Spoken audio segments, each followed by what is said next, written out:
All right, everybody. We've got another very special guest, returning guest. Mr. Tyler Carpenter is back. Welcome, Tyler. Thanks, man. Thanks for having me. It's been like what, 3 years? Two, three Roughly, yeah. years? Yeah, since your Yeah. Band of Bards debacle. Yeah, dude. It's still it's so funny. Like that was like the catalyst to I was thinking about the other day. Like that was the catalyst of like a financial surge in my comic business, and it was also the catalyst of a energy going down in wanting to do indie comics. It was like, oh, I'm making more money now because I got this nice bump, and then I'm like, man, do I want to keep doing this? Because yeah, that thing sucked, but we're still Yeah. here. We're still making comics. We survived. Yeah, you survived. I thought you did it. Treated the whole situation correctly. I mean, I didn't see you going out fire and brimstone, so that was good. Well, I mean, I did have a live show that did have like fire on the thumbnail, and Yeah. like I'm going after everyone. I mean, I could have gone a little harder, I'm sure, but I said my piece, and it's like, all right, like it is what it is. Yeah. Like everyone that hated me after that blocked me. So even if I went hard, they wouldn't even see it. So it was pointless.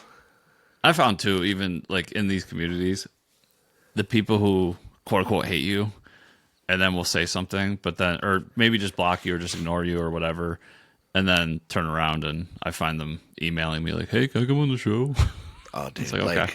like after I remember even like a couple months, I would get that like, hey, do you want to come on the show? And I'd be like, I would just upload a screenshot in the DMs of like what they were saying during that time, and I'm like, what do you think I'm gonna say? And they're like, okay, I'm sorry. I went, yeah, well, I'm not. I don't.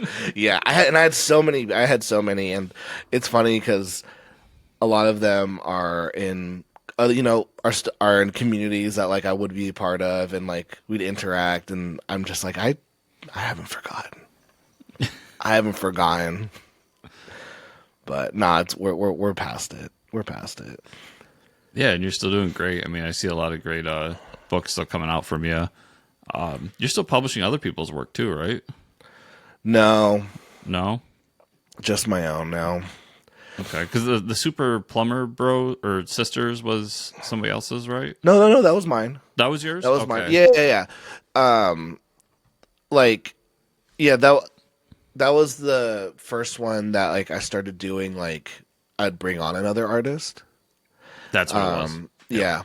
So, yeah, actually, like the majority of the books now that I do, I'm bringing on other artists just because I don't have time to draw my own right now, which sucks. But I am trying to get back to that. But yeah, no, just I still work with some really awesome artists. Kind of like nailed it down to like one or two that I consistently work with on every project, and they're fantastic.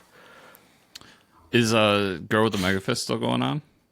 Yeah, so that's the painful part. That's the one that I draw exclusively. Yeah. And I started working on volume 5 like last year, and it just like it sucked. Like with volume 4 had such a debacle of a release. I launched it while I was kind of like during that canceled period. I had lost my job recently, so I was living off of Kickstarter money. And because the book, in its nature, like I released volumes 1, 2, and 3 as just graphic novels, and each one's 200 pages. So that's kind of the precedent that I've set that, okay, like this is a 200-page graphic novel. So when I kickstarted volume 4, not completed, which was the first time I'd ever done that with that series. I'd always completed the volume and then did it on Kickstarter, but because I was like in this mode of I need to publish these books so I can get cash for my family, I put that book out really as a Kickstarter book should. I was like, here's the concept. I'm raising money to produce it, And with losing my job, trying to get all these other books, and then getting another job, and it was a really hectic job. That book ended up being like a year and a half late. I finally was able to put it out, and then I've just never recovered in like drawing the pages for volume 5. So I think the first 20 pages of volume 5 are drawn. I started last week drawing like pages for the next 20, and I'm just like, I'm so swamped. So this year's the year of I'm trying to finish the series that I've started like over the last 4 years. So like I'm fulfilling Super Plumber Sisters 4 right now. That's the final one in that series. We're releasing Bullet Assassin 4 this year, and that's the final of the series. And then once those are done, I can be like, okay, like I don't have any more new series besides this new one that I'm launching. But like I can, but like even then, like this one's super low maintenance. This one, like the artist is doing a lot of the heavy work, which is nice.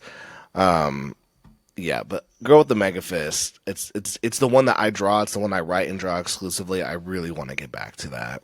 That's a goal of mine this year. Sorry, I'm being attacked by a cat right now. Come on, girl. Yeah, and you did. I remember you did that. So I was reading about this new detective book you're doing, and it reminded me of that Cthulhu detective book you did. Yeah, And I'm zoning on the name on it. the Cthulhu murders. Yes. Did you ever do more of those? No, it's one of those. It's one of those things where when I was it's almost like it's actually a reason why like I'm almost kind of resent wanting to do comic books full time. I mean, I don't want to. I don't think I'll ever have the capability to. Mm-hmm. But when I was unemployed for 6 months and I could say, "Oh, I'm doing this full time," I started making books based off of like, could I make money off of them? And so I was looking at a Kickstarter trend and like, if you do a Cthulhu book, so I thought like you could make an easy 10 to 30K. And so, I mean, I looked at like, I've worked on almost every one of Travis's Cthulhu books, and those always do well. And I looked at other people in the genre. So I did that book, and I think the problem I think was that it was a weird book. Like, it was an interactive comic book. So while you're reading the book, you're supposed to be like aware of stuff, and then at the end of each section, it will be like, pause, answer these questions. Here's a QR code. You can go on this website to see if your answer was correct. And then now you should go on to read the next section. And you could just like read the book like normally. But like there was this sense of like interactivity, and I just don't think I did a good job advertising it. Maybe it just wasn't even a good concept. So I did one book.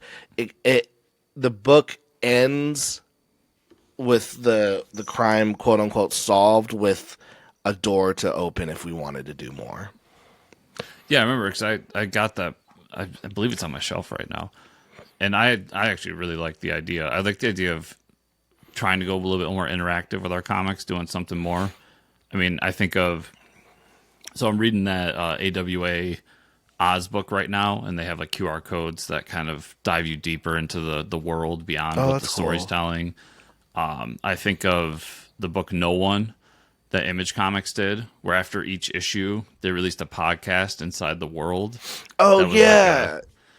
Yeah, stuff like that. Like, I think that stuff's really cool, and we should dive deeper into that to try to build the medium a little bit more and do different things. So I kind of like that idea. I was trying to just be like I was just trying to be creative, and I think, and I'm not saying that it was a bad idea or like no one wanted it. It's just like maybe I executed it wrong, or I remember Travis Gibb was like, you should have maybe categorized this on Kickstarter as like a game, maybe as a game rather than like a comic book.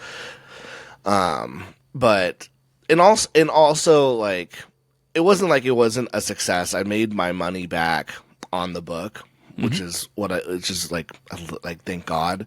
But also like maybe if someone else had done the book, it on Kickstarter, it would have done better because, I'd done Girl with the Mega Fist, anime girl. My Sexy Witch Academia, anime girl. Super Plumber Sisters, anime girl. And then, like, Cthulhu Murders, like, crime noir style comic. And they're like, where's the boobs? Where's the girls? So I don't know. And what's funny is, like, crime noir is, like, my favorite comic book genre. So, like, Same. that's, like Ed Brubaker and Sean Phillips. Like, I have a book that I'm working, like, probably once I finish My Sexy Witch Academia and everything, I'll probably just want to do the Girl with the Mega Fist and, like, crime noir books. Like, if you're like, Tyler, what do you have to do? Well, if you could make one comic, I have a crime noir series. I would just draw all day because that's my favorite genre. I'm with you there. Like, anytime a crime noir book comes up, it piques my interest. Exactly. Yeah, exactly. You just hear it's crime noir. You're like, well, there's not enough of them in comics that you can pick them all up. Yeah, and it's such a classic genre for, like, pulp medium. I mean, you talk about Brubaker and Phillips, and it's all those old pulp novels that they were inspired by to make their comics. So it fits what we do here. Yeah. No, they're sick.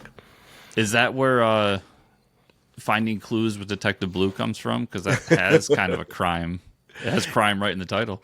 It's so funny. So it's funny. Like, I have, like, I have, like, a list of titles on, like, a notebook, a notepad of, like, I don't know, just concepts. And I've had this concept for, like, 2-3 years of, like, a Blues Clues, like, parody. But the thing is, like, for me, it's not just about the concept. I actually have to have a story. And so I've sat on this concept for a while, like, just trying to crack a story, like, what could I do? And finally, I was on stream and I brought up the concept, and I even showcased, like, a design of the character, and my chat was like, no, like make her top yellow, make her jacket pink. And I was like, okay. When they started redesigning stuff, and I pulled up all the characters from Blue's Clues, and then we started talking, and then I was like, oh, and I saw all these ideas started, like, coming up of, like, the story I could pull off. So I was like, all right, let's the next step is, once I finally have like, concept, once I have a story, can I find an artist that can pull it off? Found Alejandro, and I went through like 5 or 6 different artists trying to make the cover A. Finally found Alejandro, and we've been working together for the last 3 weeks on this book. He's killing it.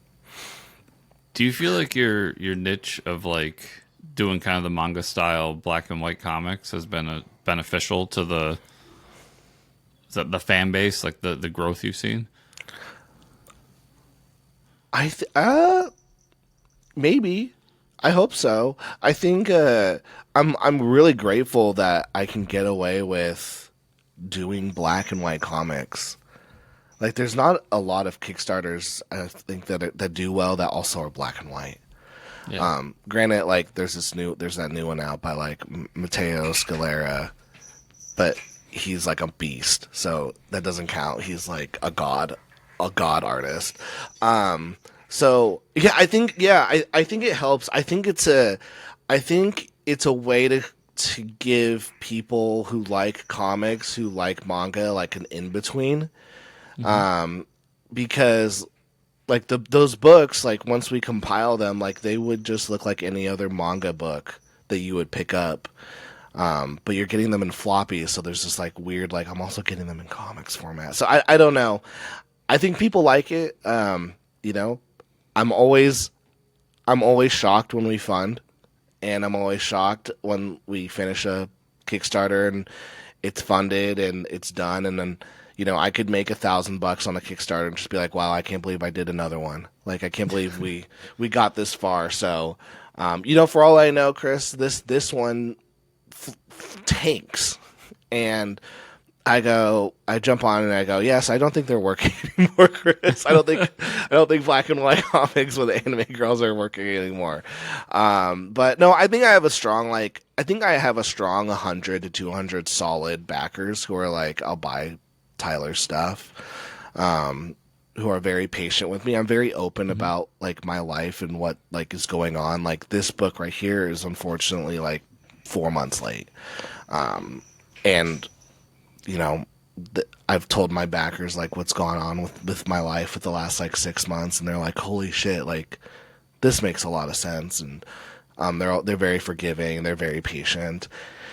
And as I roll on this next chapter of my life, it's like, how do I kind of regain their trust? Like, I'm not launching this book until all of these are shipped out. So the goal is to have these all shipped out by Tuesday, and then Bullet Assassin 3 digitals were supposed to be up like 3 weeks ago, and so I'm also getting those up tonight. So I can be like, hey, we've got 2 books fulfilling right now. Give me some, like, now you know that they're going. Give me some grace on this next one. Yeah, definitely. Something I've always been kind of curious about, because I dipped my toes into the manga sphere, and I think there's a lot of great books in there that we should all be more open to. But what makes a book manga to you? Oh, well, I would say like for my books, I would say they're very anime. I would say they're manga-esque. They've got the elements of manga. I would say the closest of my books that are manga would be The Girl with the Manga Fists. And I would say every other book that I've done is just more manga-esque. And what I mean by that is I think number one, manga is very character driven. And I feel like comics are very plot driven. So what I mean by that is like when you're reading a Batman book, it's like, what's the plot of this 6-issue arc? Versus in manga, they'll spend 200 chapters on one arc, but it's not necessarily, and it's still, you're still getting that big plot of like with a beginning, middle, and end, but it's mostly focusing on the different character growths that are happening. And it's more of I don't know, it's more of like a sitcom or a soap opera per se. Like people get really invested in these characters and their growth. And I think that's the thing about manga is it's all about taking a character from like nothing to like their ultimate end. Whereas like if you read Batman, like, he's kind of already the best at this point. And if anything, I stopped reading Batman because I'm like, you're the best, and yet like I don't know if you're good at your job. Like like I was watching Brooklyn Nine-Nine, and I don't know, Terry's talking with the police chief, and he's like, "Police chief, I fixed this thing," and police chief is like, "I'm so proud of you, Terry. I've never been more prouder." And Terry's like, "Well, I have solved a lot of crimes," and the police chief goes, "And yet crime has persisted." And and so I've stopped reading all of mainstream comics at this point because I'm like, there's really no character progression. It's the Absolute line is cool because that's all brand new, but in terms of the main line, I'm like, there's no progression. Like, if anything, I get frustrated that Batman isn't like I'm frustrated that Gotham isn't safe now under Bruce. If Bruce was dead and not Batman anymore, then I'd be like, okay, he lapsed. Whoever's Batman now is lapsed and doesn't know how to do it. Tim Drake becomes Batman, and then he's got to clean it up, and then maybe he cleans it up and dies, and then the next Batman like lapses. But I don't know. So I think that's, for me, I think that's the difference. Like manga is very character focused, whereas comics is very like plot driven. And I think it's just by the nature of it. Like Image, like if you do an Image comic series, it's like we only have 6 issues, so it has to be so story focused. Like we've got to get our character from point A to point B. And yeah, it's there's still all the character development, but I'm talking about like a deep character development, where you can really overanalyze like a character's like motivations and why. So you think the Japanese market gives their creators more leeway to kind of take their time with their stories and build further than we do over here? Yeah, but I also think I think it's also just the nature of like their market. I mean, you have 15 to 20 page stories coming out weekly. So by the time a new manga comes out in 1 month, let's just go in 3 months, a manga story has done what one comic book series will do in an entire year. Okay. No, that's false as well. My math is bad. No, I'm right. 4 times, that's 16. Yeah. So there'll be 16 chapters in 3 months for a manga, and in that year. So they're like, so they've got time to like really like hash out the story. Like they could spend a whole chapter going off doing something whack, the characters, and it's not moving their plot or story forward, but it's developing the characters. And like I think one thing, I hate Tom King's run on Batman, but I think one thing that he did quote unquote get right is he had those moments where he had those arcs where he would pull the characters out of the plot and story, and they would like do a side quest that was strictly character driven, like the date with him and Clark and Lois and Catwoman, and they're playing baseball or they're going to the fair. Like there's no bad guy, there's no evil villain. It's just dissecting who these characters are and their relationships. So I think he got that right in his. But he was given 100. He was told he was told by DC you get 100 issues, and at the time they were releasing 2 issues a month. So he's like, I can spend more time. I can do an arc. I can do like a 6-issue arc, a 2-issue like side quest that's really character driven, and then we can get back into the action and then do another side quest of the like what do these characters do on their downtime. And so I don't know. Maybe I think that was great. I think Tom King was the worst to give that opportunity to, but I think that was a really good decision on DC's part. I mean, I was buying every book. Yeah. I thought, and I feel like editorial got in the way of him too with that, because he was trying to grow that character to get us to the wedding, to get us to the next stage of Batman's life, and they were like, "Nah, Batman can't be married." yeah, dude. Like whoever's in editorial there, like so stupid. Like I thought it'd be really cool to see a Batman that's married. I think James Tynion left DC Comics forever after they told him that he couldn't kill Joker in Joker War, and that was the last. That was. I mean, Joker War was when I canceled my pull list because I was like, yeah, this is such a bullshit ending. And I think James Tynion was also like, yeah, this is a bullshit ending that DC forced on me, and he quit DC right after that. I mean, I do give them credit recently because I'm such a big Chip Zdarsky fan that with his run, I thought was pretty good, although he definitely had to stretch it out so that Jim Lee could get in there. But they killed off Alfred, and he's been dead for a while now. And I remember when they killed off Alfred, and that might have been Tynion's run. No, it was Tom's. It was like, was that Tom's? Yeah. Yeah, and I was like, oh, I'm interested in the Batman without Alfred. Like, I know it's comics, so he's going to come back. But we can have this period of time where we can explore a different version of this character without the support base of Alfred. And it's been. I'm shocked he hasn't come back. Like I know in Chip Zdarsky's, he's like an AI. Like that's Fraction's new one. He's an so he pops up as an AI at one point, yeah. But yeah, and that's kind of a cop out. But Chip's whole run went without Alfred at all. Oh wow, yeah, it was interesting. I also am really interested in the conversation between the manga versus comics thing, because what gets left out a lot. And I don't think you did it there purposely, but I just see people do it instinctually. We don't talk about non-Big Two comics in that conversation.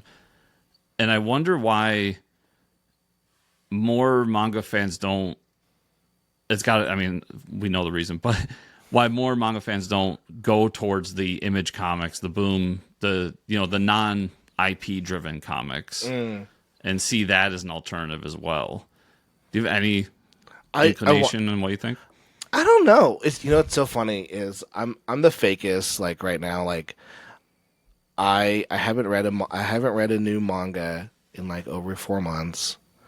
I've kind of like I'm kind of back in this whole like just reading it, like Image comics lately. Just trying to find like one and done stories because nothing irks me more than wanting to start a manga series and like it's like 20 volumes. I'm like I have to commit to this.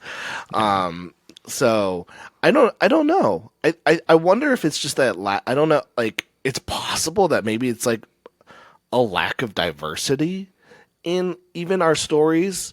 Like the manga stories that I read are like I don't see any of them in even like an Image style comics. And I just wonder if it's just because there's none of those types of books even in Image, or maybe the concepts in Image still feel too mainstream that they're like, like maybe they just see them for what they are. Like they're not like they're trying to get like Netflix pitches, and they're like, oh, is this person just trying to get a movie? I also don't see a lot of like.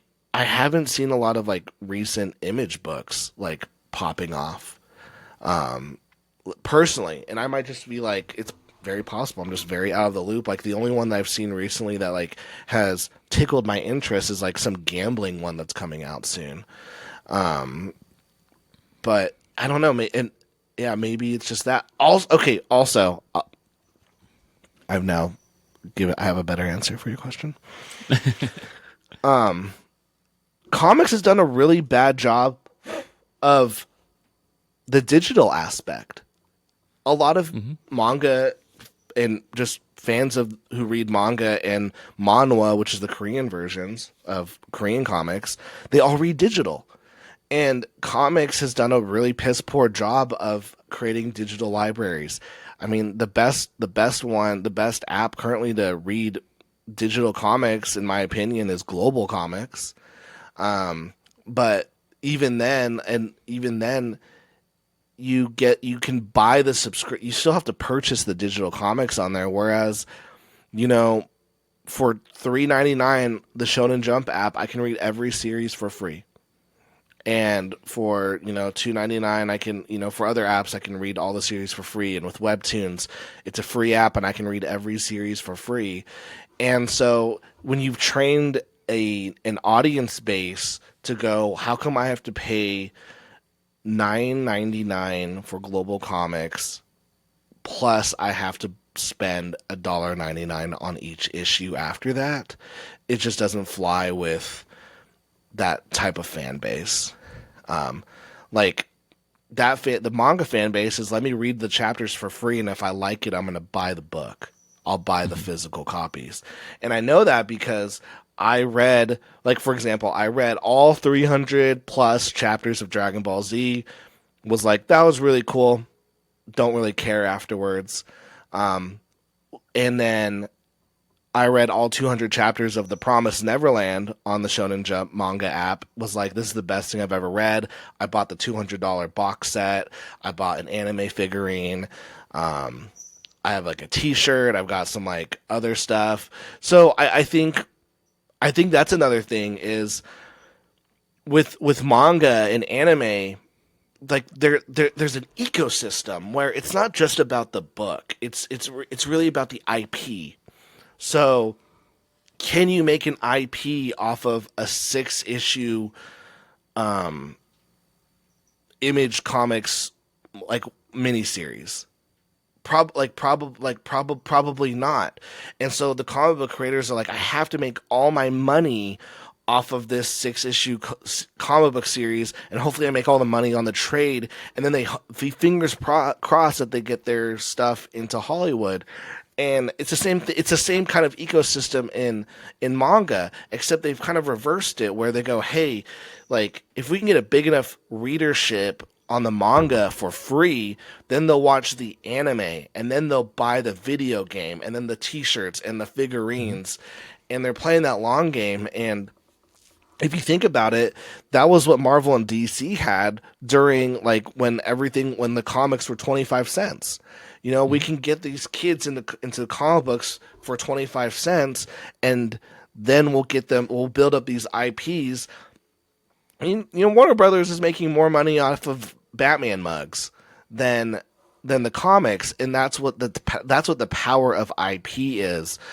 And I think Japanese publishers understand that and go, okay, like whenever we say yes to publishing a series, we're basically saying yes to a manga, an anime, a t-shirt, a video game, and figurines. At least if you're publishing for Shonen Jump, which is the biggest. There's other manga publishers, and maybe they're going, okay, like this is going to be a manga, anime, other stuff. But that's why I've been talking recently, because we have, the Invincible cartoon out right now. We've got Radiant Black coming out soon. And then there was another one that just got announced. Oh, Radiant Black is getting an animation? An animated series. Wow. And I've said, awesome. like, this is the manga model, everybody. Like, you don't need to go to Hollywood and get some big live action adaptation. No, just go to animation. And I think a lot of people have misunderstood what I said, because, as I said earlier, everybody thinks comics. They think Big Two comics. And I'm really talking about those, quote unquote smaller. I know Kirkman's not small, but the smaller press guys who are making new IPs. Like, I think if you follow that model, Invincible's getting a video game here soon. They've got the animated series. There's new action figure lines coming out. Like, and that all stems from the cartoon, not the comic. Now, the comic's the launching pad, but the cartoon's what made it pop culture. They're pop culture, and now they're selling those trades and those omnibuses like nuts. I went to go buy one on Amazon, and it was out of stock, and I'm like, what the heck? Like this thing should be, but like that, and that's good. That's awesome. And like, not every comic needs to be live action. Invincible works perfectly like as an animation. Radiant Black works perfectly. Powers works great as an animation. I don't think stuff by Ed Brubaker and Sean Phillips would be good as animation. Those probably should be live action. But that they are. The Criminal series has been filmed, and is being turned into a TV show. I know all of their other stuff have been optioned. Evidently, Scott Snyder's Witches is going to be an animated series.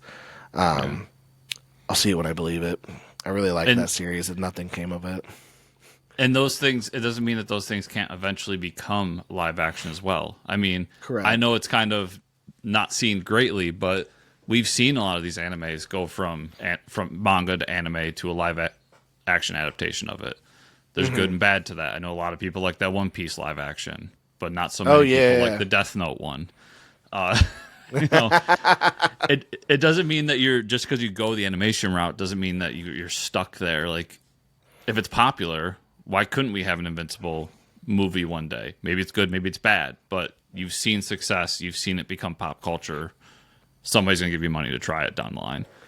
I just think that's the smart way to go now, as opposed to immediately jump to the 300 million live action and it bombs. Yeah, but the thing is though, but it has to be like the right comic. Like Powers has multiple issues. Invincible has hundreds of issues. And like Robert Kirkman like hustled the crap out of like himself to get Invincible to that point. I would say like The Walking Dead had it perfectly. Like I'd say like The Walking Dead is the closest to, like, in my opinion, like a manga, like with comics, because it was just a sitcom. It was a drama. It was very character focused. everyone's like, well, it was black and white. Is that what you're saying? I'm like, no, I'm going at like the meat and potatoes of it. But also, like, it was black and white. It was easier and faster to produce. Like, there's a part of me that wonders, like, okay, DC, like Jorge Jimenez and Dan Mora, these guys can draw like so well, so fast. Apparently, like, have them. If my idea is to like, if you got like if you had the Batman run with the current artist Jorge Jimenez, and the monthly issues were black and white, which his art is very tailored for, then you could possibly drop the price of the individual issues to like $1.99, and then the trades. Then you could have two trades: the black and white trade that you sell for $7 to $9.99, or you have the deluxe trade that's colored. And you've created two different products that you can your margins, you can still make your margins. Yeah. And I don't know, that's my idea. I don't know if it would actually work or not. I know I think another problem with like comics and like their success is also just the fans. I think we have a fan problem as well, where fans will be like, I want this. This isn't what I wanted. And then they get grumpy and then they stop buying. And I think comic fans are also like the worst to adverse for change. I think fans have done more harm to the industry at times. But at the same time, like, you know, they're passionate. They're the ones who are buying. You have to appease them. But at what point? I also think another really smart thing that's been going on, and thanks to DC for this, is going to that like compact edition. So good. And making it affordable and making it in that format where like kids in my life who are used to reading manga, that fits right on the shelf next to their manga. Perfectly. Yes, it's not ugly. Like, don't get me wrong. Like, I love my comic book rack, but like in an age where like most people aren't able to like afford a house and they live in apartments, like if they buy something physical, they want it to match everything on their bookshelf. And yeah, and it's affordable. Like they're awesome. I also like, I think DC is actually doing a really good job of like pushing the boundaries with comics. Like, I think the compact stories have been amazing.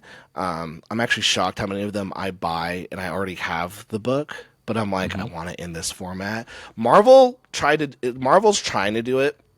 So like, I've got this Hawkeye one with Matt Fraction's run. Yep. And it was $14.99, so it wasn't $9.99.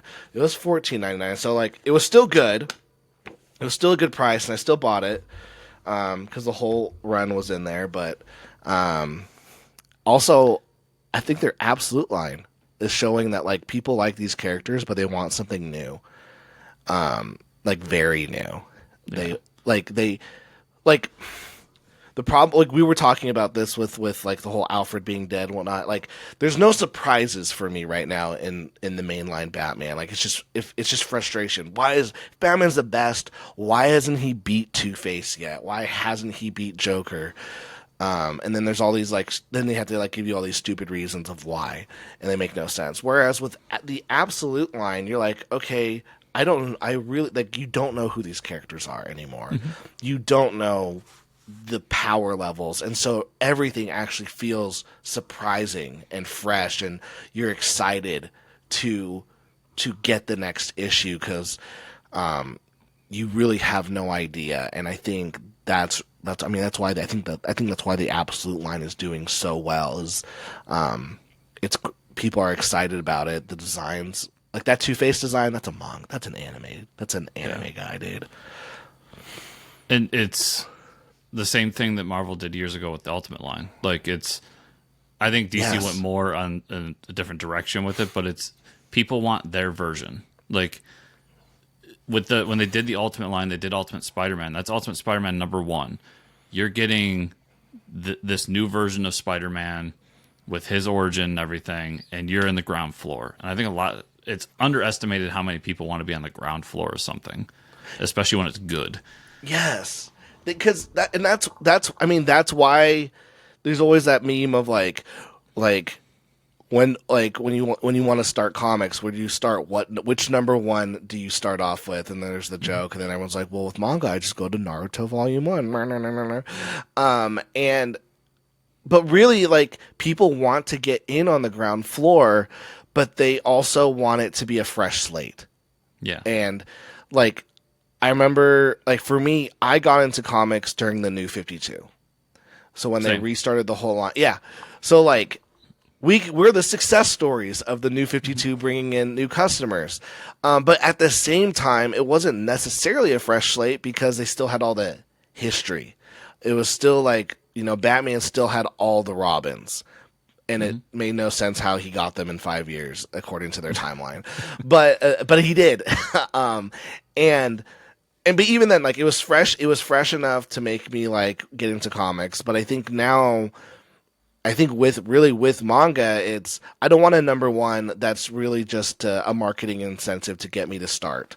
I want a number one where it's like everything is fresh. And the Absolute line, I mean, I hadn't bought Batman in like ever since the Joker War, but I bought Absolute Batman number one and was like, okay, like this is new. I have no idea where we're going, and I've read every single one since, and it's been great. Yeah, it's amazing. I would love to know from your perspective, with the compact comics becoming a thing, do you feel, because I see a couple creators out there doing it in your space, in the Kickstarter space. You mentioned Travis earlier. He did it with Granite State Punk. Joseph Smelke is doing it with 7 Years in Darkness. Is that something you think that your space should really take note of and try to do more of? And is it something you're going to try to do? Well, let's see if I have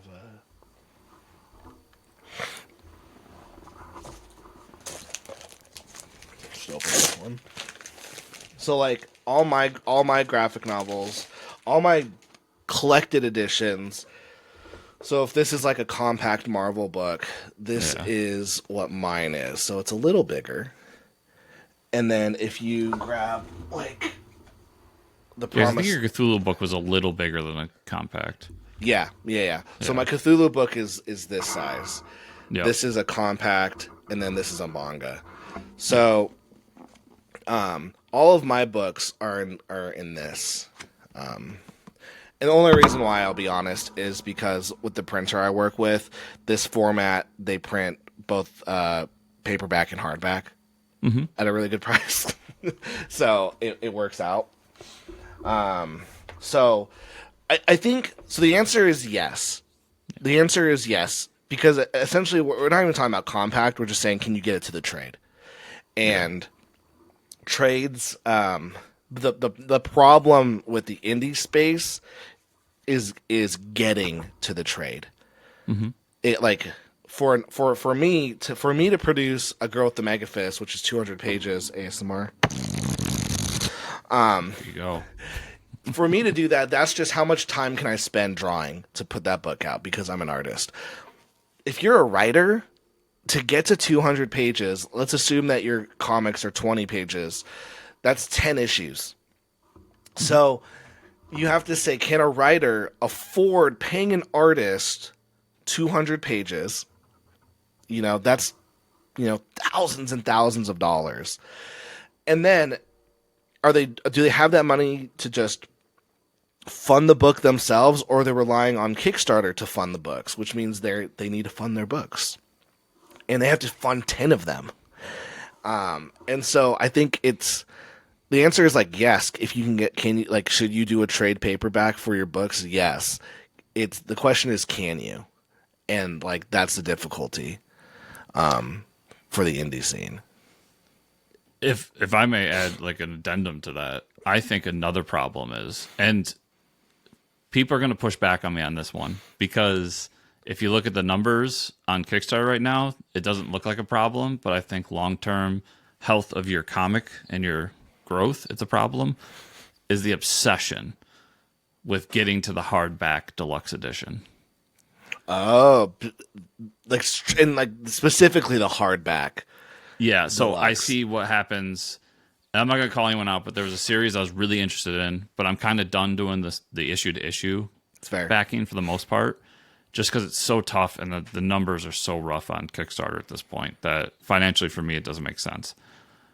But I want to support people, so I'm like, wait till the trade comes out, I'll do it. I waited like 2 years for this. They finally are like, we're doing a collected edition, and it's a $60 to $80 hardback deluxe edition version of it.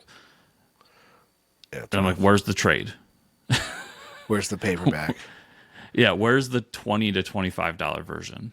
I think, The- and I think they have that because they that's a big because you can advertise that with like what the big giants are doing with the Transformers, the GI Joe, like it's just that's a trend. The deluxe hardcover.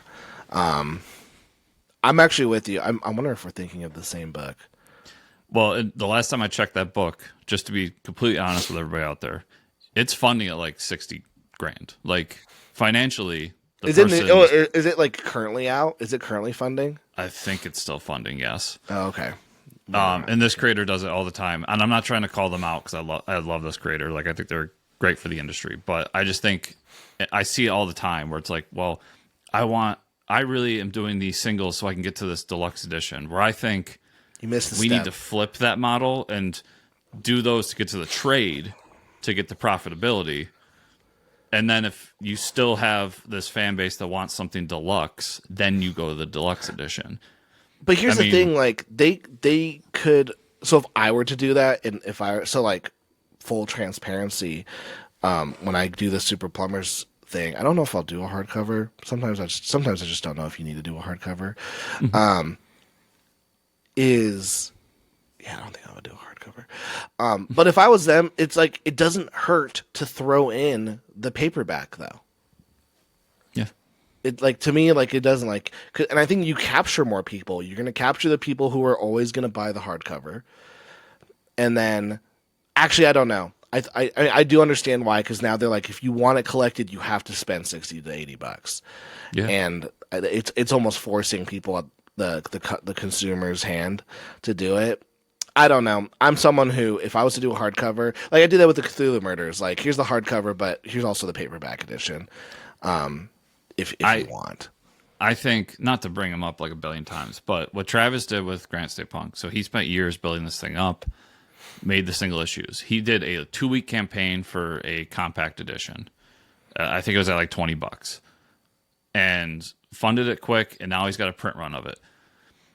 He said publicly that he's going to do the deluxe hardcover down the line. That's fine. But that $20 compact now, when he goes to a con, It's way more affordable for someone. I to buy. guarantee it's your bestseller. I guarantee it. And that's what I'm thinking. After the Kickstarter, you're going to want that trade, the compact, whatever version you do that's like kind of the cheap entry level to create a new fan. And I think that's what we're missing in the space, is we're so worried about that. Oh, well, he made 60 on the hardcover. That's fine. That's great. Good for him. Is that hardcover going to sell to con? And that, some of these people can afford to not do cons, or they have a direct market, something, but 95% of you out there don't have that. No. So it's probably smarter to go the trade route so you can push it at a con at your free comic book day, at whatever event you're doing.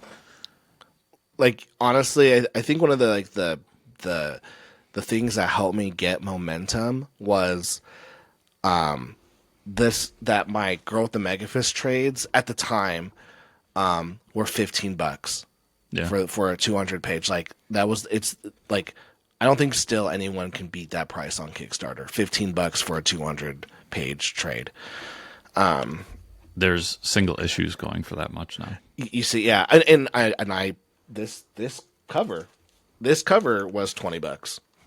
And it's a single, and I get that. And like when I do the Super Plumber Sisters trade, well, now I have to raise the price of the Growth because it's just the pricing of every freaking thing. But the trades are now going to go 20. Even then, I think $20 for 200 pages is very reasonable. Yeah. But the trades for my Super Plumber Sisters will also be 20. But I just think that, yeah, you have to. I think that's like what really helped me like gain traction was it was such an like it was such an easy entry point to my series. Like, hey guys, here's the volume 1, and it's $15, but you're getting 200 pages. And people go, oh, like that, like that's a great. Not only is that a great deal, but I have a lot of story to get invested in, and if it's shit, I'm not gonna get invested in it. But at least it was like $15 versus like 50. Yeah.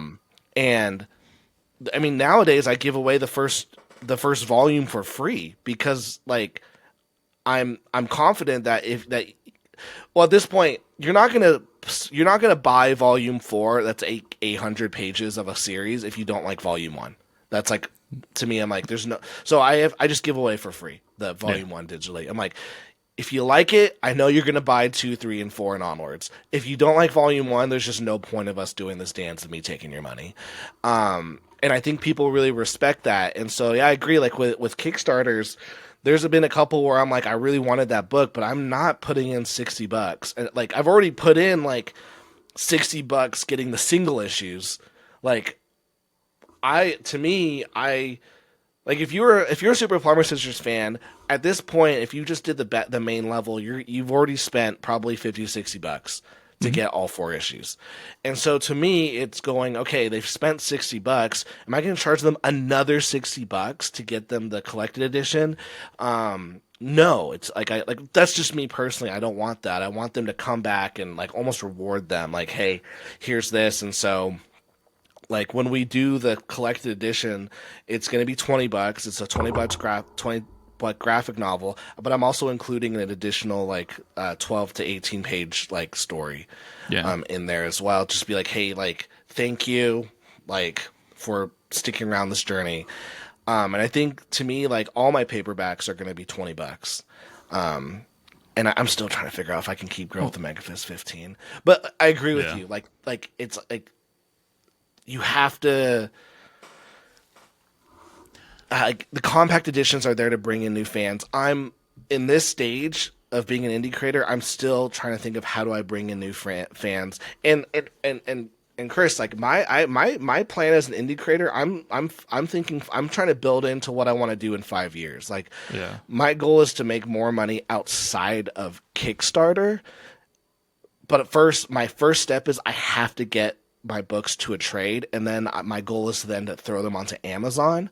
And then my business partner and we sold books for a publisher like for 5 years. We made millions of dollars for this publisher. We know how to sell books on Amazon. I just got to get my books on Amazon and then go to my friend who ran the paid advertising, my business partner, and go, yo, dude, like here's a couple $1,000, dude, make me some sales. And I know at that point I could be selling hundreds of books a month just on Amazon. But it's like you have to get to the trade, and that's where indie creators struggle. It's like they've step number 1, getting issue 1, then issue 2, issue 3. Can you even get to the trade? And if you can get to the trade, are you pricing yourself at the right stage?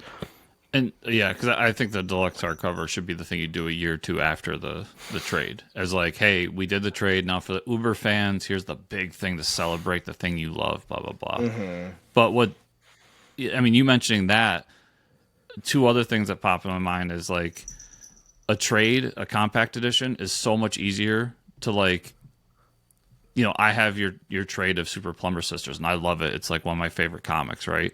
And I can hand it to my buddy. Be like, dude, you got to read this. And like Tyler, you lost the sale, but the next thing, well, A, if he loves it too, he's going to go buy his own.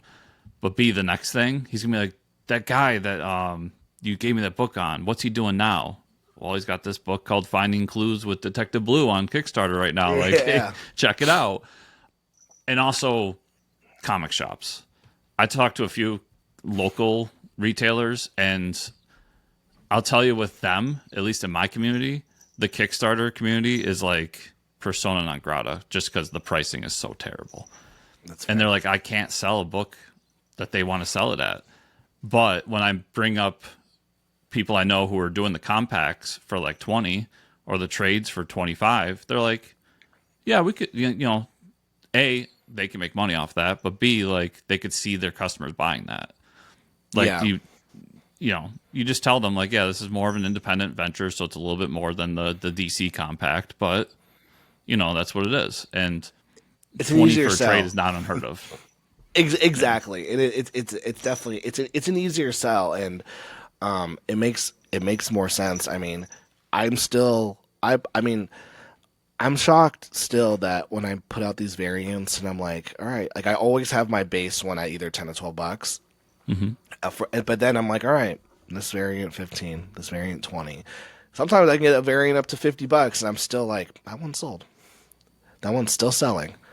Yeah. All right, like you guys got money, because I know I could never afford 50 bucks for this variant, but you can apparently. So, and I'm always shocked. It's always like I consider a successful variant cover of if I can do a print run of it, like sell off an entire print run. So like for the printer I use, a print run is minimum 25. So if I can sell a minimum of 25 of that cover, I'm like, that was a successful cover. And I've only not done that one time with one cover.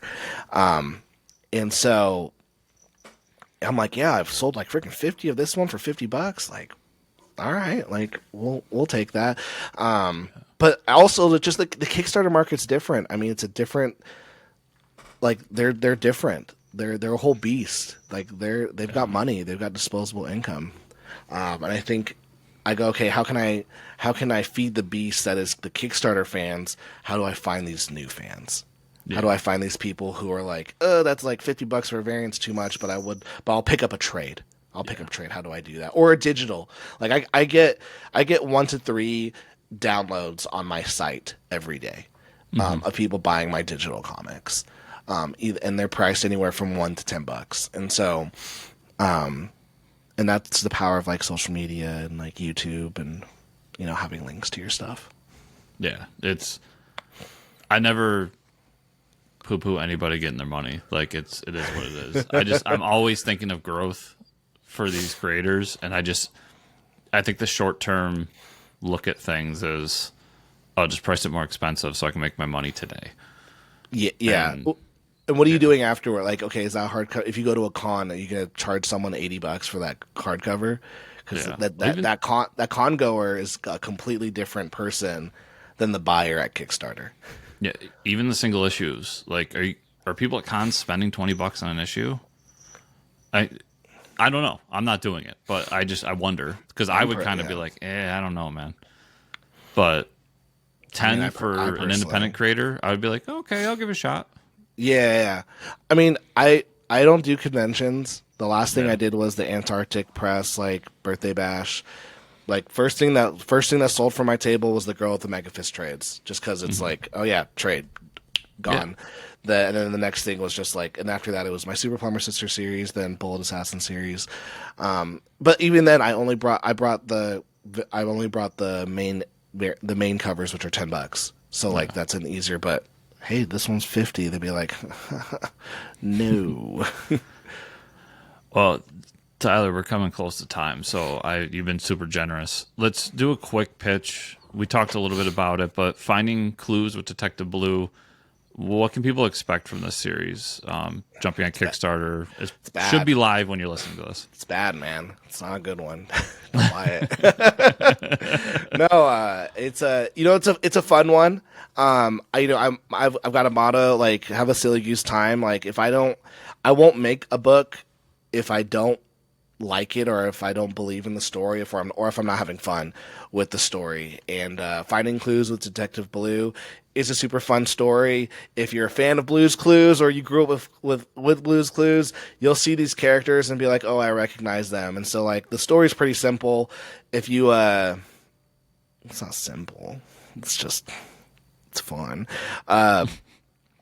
If you know, like, Blue's cousin in the show, Magenta, so the book starts off with the murder of Magenta, and Detective Steve is about to retire, and he's got to solve one last murder case. So he's got to solve the murder of Magenta, and he's partnered with a new youthful detective named Detective Blue, and Steve is all about old school technology and stuff, and Detective Blue is all about that new wave technology, and so they butt heads because Steve lives in they live in a world that's filled with AI and sci-fi technology, and Steve really believes in just like using the old world stuff, solving crimes with my brain rather than with this like robot that follows Detective Blue around.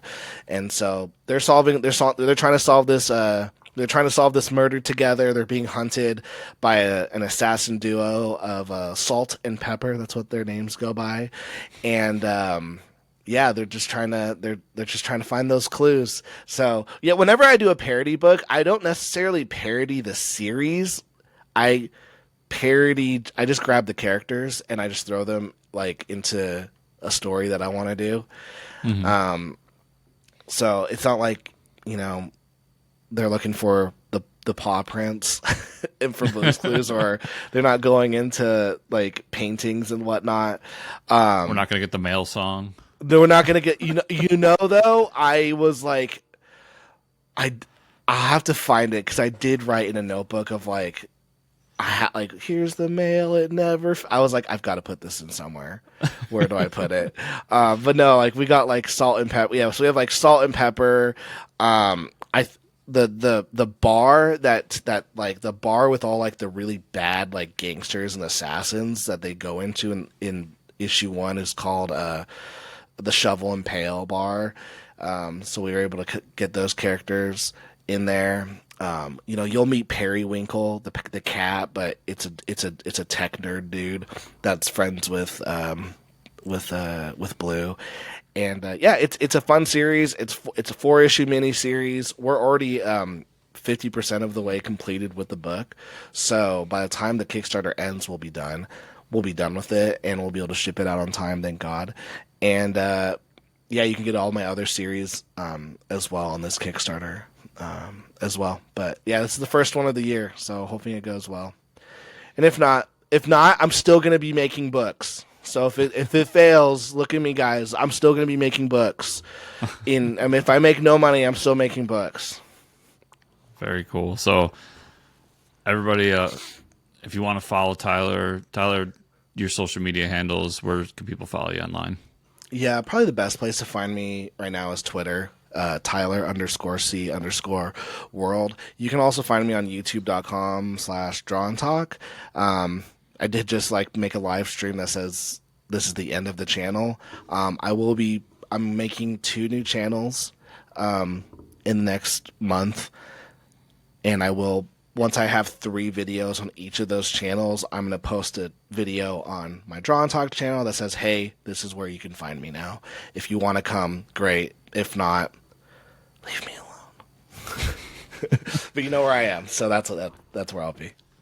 And everybody, check out the show notes down below. I'll have links to the new Kickstarter campaign, to Tyler's website, so you can check out all of his work there. I believe that's where you can get the Girl with the Mega Fist Volume 1 for free. So there's a lot of free comics for y'all and everything else. So check out the show notes down below. Tyler, always an absolute pleasure, man. Dude, for sure, man. Thanks for having me. Just best of luck with the campaign. Thanks, dude. Thanks for having me on.